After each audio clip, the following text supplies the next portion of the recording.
A Sleep Audiobooks exclusive. Grimm's Fairy Tales by Jacob Grimm and Wilhelm Grimm.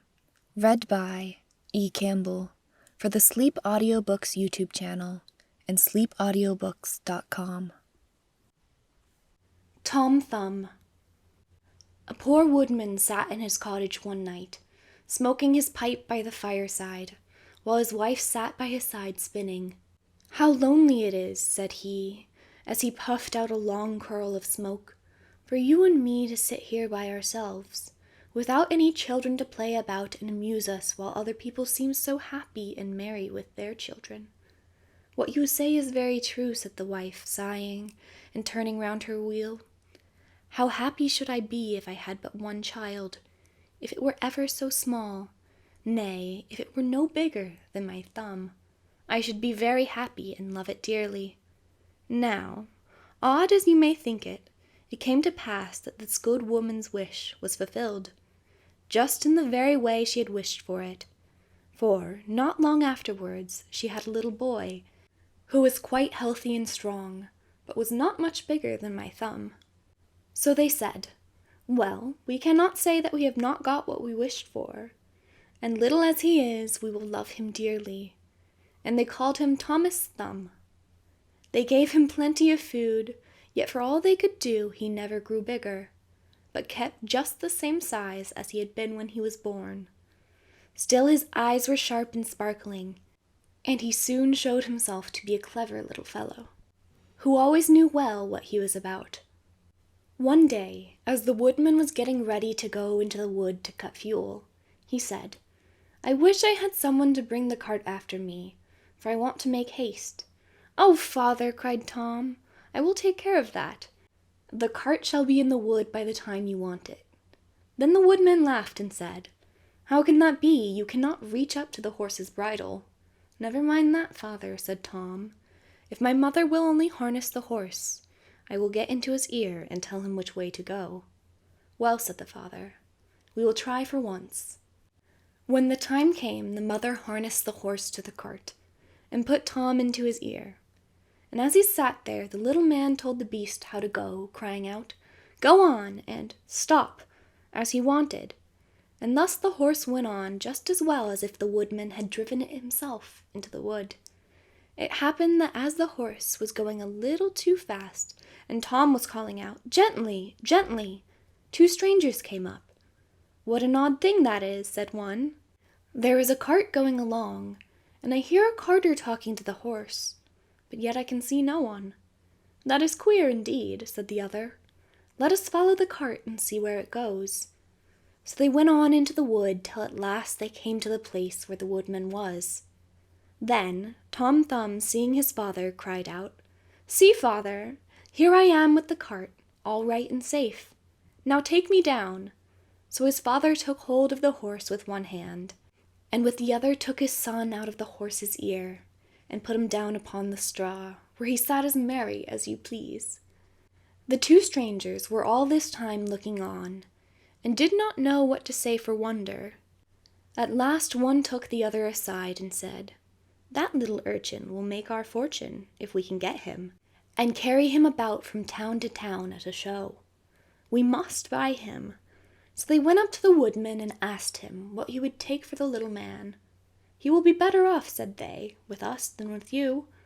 "I won't sell him at all," said the father. "My own flesh and blood is dearer to me than all the silver and gold in the world." But Tom, hearing of the bargain that he wanted to make, crept up his father's coat to his shoulder and whispered in his ear, "Take the money, father, and let them have me. I'll soon come back to you." So the woodman at last said he would sell Tom to the strangers for a large piece of gold, and they paid the price. "Where would you like to sit?" said one of them. "Oh, put me on the rim of your hat. That will be a nice gallery for me. I can walk about there and see the country as we go along." So they did as he wished, and when Tom had taken leave of his father, they took him away with them. They journeyed on until it began to be dusty, and then the little man said, "Let me get down, I'm tired." So the man took off his hat and put him down on a clod of earth. in a ploughed field by the side of the road. But Tom ran about amongst the furrows, and at last slipped into an old mouse hole. "Good night, my masters," said he. "I'm off. Mind and look sharp after me the next time." Then they ran at once to the place, and poked the ends of their sticks into the mouse hole, but all in vain. Tom only crawled farther and farther in, and at last it became quite dark, so they were forced to go their way without their prize, as sulky as could be. When Tom found they were gone, he came out of his hiding place. "What dangerous walking it is," said he, "in this ploughed field. If I were to fall from one of these great clods, I should undoubtedly break my neck." At last, by good luck, he found a large empty snail shell. "Well, this is lucky," said he. "I can sleep here very well." And in he crept.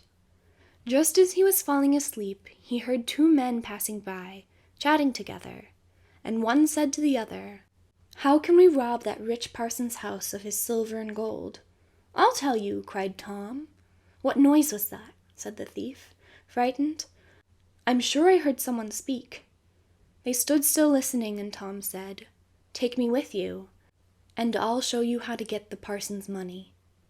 "But where are you?" said they. "Look about on the ground," answered he, "and listen where the sound comes from." At last the thieves found him out, and lifted him up in their hands. "You little urchin," they said, "what can you do for us?" "Why, I can get between the iron window bars of the parson's house, and throw you out whatever you want." "That's a good thought," said the thieves. "Come along, we shall see what you can do." When they came to the parson's house, Tom slipped through the window bars into the room, and then called out as loud as he could bawl, "Will you have all that is here?" At this the thieves were frightened, and said, "Softly, softly, speak low that you may not awaken anybody." But Tom seemed as if he did not understand them, and bawled out again, "How much will you have? Shall I throw it all out?" Now the cook lay in the next room, and hearing a noise, she raised herself up in her bed and listened. Meantime, the thieves were frightened, and ran off a little way. But at last they plucked up their hearts and said, "The little urchin is only trying to make fools of us." So they came back and whispered softly to him, saying, "Now, let us have no more of your roguish jokes, but throw us out some of the money." Then Tom called out as loud as he could, "Very well, hold your hands, here it comes." The cook heard this quite plain, so she sprang out of bed and ran to the open door. The thieves ran off as if a wolf was on their tails, and the maid, having groped about and found nothing, went away for a light. By the time she came back, Tom had slipped off into the barn, and when she had looked about and searched every hole and corner and found nobody, she went to bed, thinking she must have been dreaming with her eyes open. The little man crawled about in the hayloft, and at last found a snug place to finish his night's rest in. So he laid himself down, meaning to sleep till daylight, and then find his way home to his father and mother. But alas! How woefully he was undone! What crosses and sorrows happen to us all in this world! The cook got up early, before daybreak, to feed the cows, and going straight to the hayloft, carried away a large bundle of hay with the little man in the middle of it, fast asleep. He still, however, slept on, and did not awake till he found himself in the mouth of a cow, for the cook had put the hay into the cow's rick, and the cow had taken Tom up in a mouthful of it. "Good lack-a-day," said he, "how came I to tumble into the mill?" But he soon found out where he really was, and was forced to have all his wits about him, that he might not get between the cow's teeth, and so be crushed to death. At last down he went into her stomach. "It is rather dark," said he. "They forgot to build windows in this room to let the sun in. A candle would be no bad thing."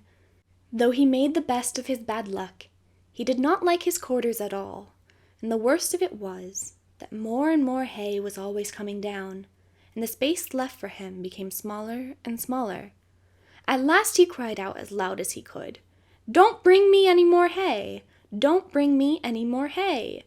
The maid happened to be just then milking the cow, and hearing someone speak, but seeing nobody, and yet being quite sure it was the same voice that she had heard in the night.